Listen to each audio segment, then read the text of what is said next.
Japa has an amazing background and can articulate work at this realm better than anybody I really know. And so I've asked Japa just to lead us in a practice to talk a little bit about soul realm and soul work, and he is going to lead us in something. Anyway, Japa, thank you for being on and being who you are, and I'm just going to turn it over to you and let you take us where you want to take us. Hey, since this is interesting, well, it's a subject that usually requires the building of a picture. And so I have 10 minutes to build a picture. So I put a link to a series of talks I've given on this subject before in the chat that may be more helpful as context moving on. But what I want to do to build this picture, first I'm going to say that what I'm going to talk about today is, or even the picture I'm trying to build, comes primarily from a man named Rudolf Steiner, and out of what is called theosophy. And it looks at what is the nature of the way that we come into this world, what is our developmental journey in it, and how does that lead to the evolution of soul, and how does that evolution of soul give us capacities we need to move on and where our individuality might want to go. And I'm going to do this with basically two things. I'm going to talk about three gestures, and these are the gestures we can say of how we incarnate and how we develop in this world. And then I'm going to talk about to build how a picture. I'm going to talk about how actually it was kind of disconcerting. I lost my view of everyone and I could only see my face, and I would like to be talking to everybody. We'll put you back on the screen. Yeah, we wanted to highlight you, but we'll put you back. Yeah, I like to talk to everybody here. Talk to myself, you know.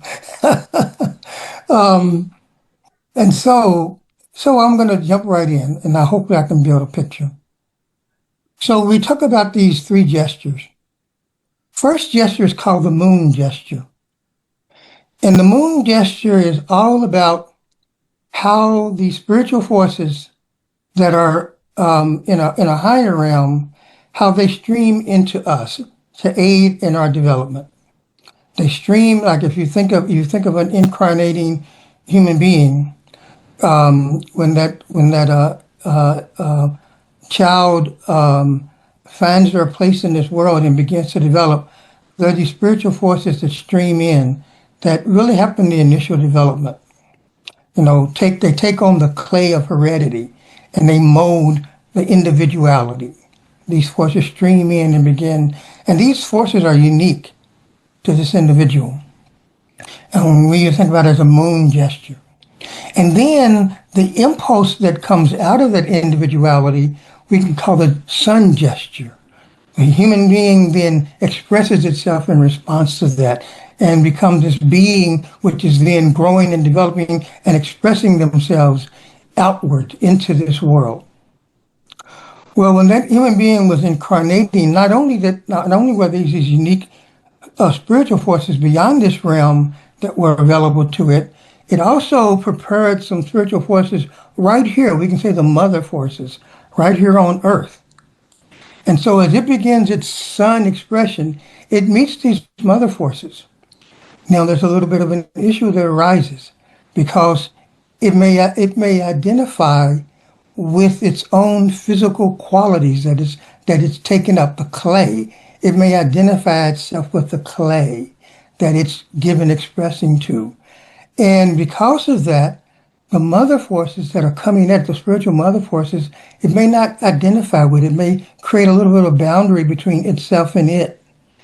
And this boundary is actually where the soul forces begin to emerge. The soul forces come in this interplay between this expression that is a unique individuality in the degree which there is a translation between that individuality and we can say these spiritual forces that are of the earth, which are trying to meet it and bring it aid. So what happens is that there are this kind of disconnect a little bit. And so there's this play of connection and disconnection with these forces. And so that brings up what in theosophy they call the soul. And the soul has three aspects. Now, here's an interesting point. It's that the soul is something that comes into existence during the time between birth and death. Spirit is unique and eternal. The individuality persists beyond this, but the soul itself is something that is of this time, and it emerges in this development. And of course, that's very different than a lot of pictures of that word. And so this soul being begins to emerge. And the soul being has three aspects. It's called the sentient soul. And the sentient soul is this aspect of the soul experiencing itself in polarity with the world, experiencing itself in what is good and what is bad, what is painful, what is pleasurable. It's experiencing itself in all those ways. And that is the sentient soul. And then there's the intellectual soul. And this is the part of the soul that begins to look into the world and see patterns of influences on it, begins to see the world a little bit beyond just the polarities, to see to a certain degree these patterns that either meet its needs or don't meet its needs. And then there's the consciousness soul. And the consciousness soul is a sense of encompassing. Now, these three can be understood in pictures, in terms of the three kingdoms. For instance, if we think of people who live very close to Mother Earth, they begin to experience these soul forces that are coming to help them in terms of the animal kingdom. And they may talk about the lion, the wolf forces, all of these resources that we can have out of the world, bear forces. They're experiencing these sentient soul forces that are available to you in terms of the animal kingdom. So the animal kingdom turns out to be, in a sense, the pictures of the animal kingdom are pictures that you can use to get in touch with how these forces are trying to come towards you in that realm of resolving polarities. And then in the plant kingdom, so you think of, there's a picture in anthroposophy that all plants are actually the archetypal flower, where you have the roots, the stem, the leaf, the blossom, the buds, and all plants can be looked at and to be seen to be an expression of one of those. For instance, you have mushrooms, which are like just all fruit. You have equisetums, which are like stems, which are trying to look like blossoms. You also have ferns, which are the leafy part trying to look like blossoms. So you can see, if you look in the plant world, you can see this archetypal pattern in all of the plants. And you can begin to see how things are related by this archetype. And so this ability to integrate and to find integration is there in the imagery you can draw out of the plant kingdom. And then you have this sense of the encompassing quality. So you have polarity in the soul, you have integration in the soul, and you have a sense of wholeness or encompassing qualities. And that comes in the four elements. So if you look at the four elements, if you build a picture, then the earth itself, all the animals are either are encompassed or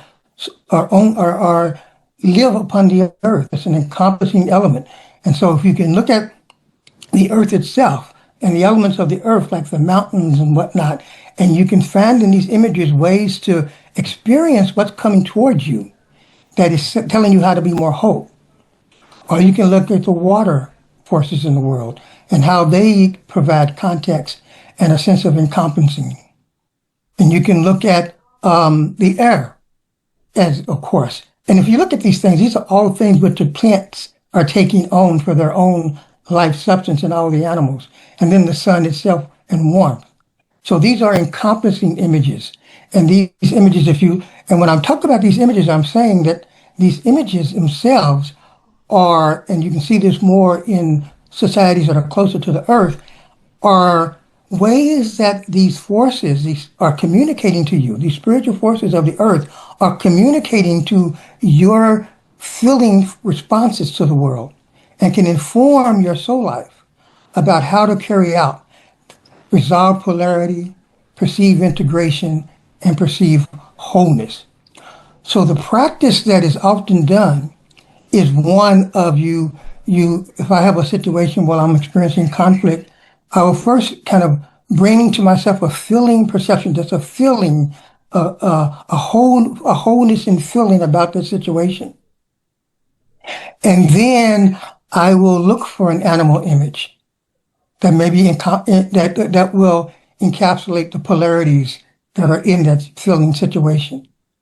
I will, and I don't know exactly what all I'll need to resolve it on the soul level, but I may build a whole picture with all three kingdoms or with one or so kingdoms. I will take that in, and this is the important part. You don't interpret those images.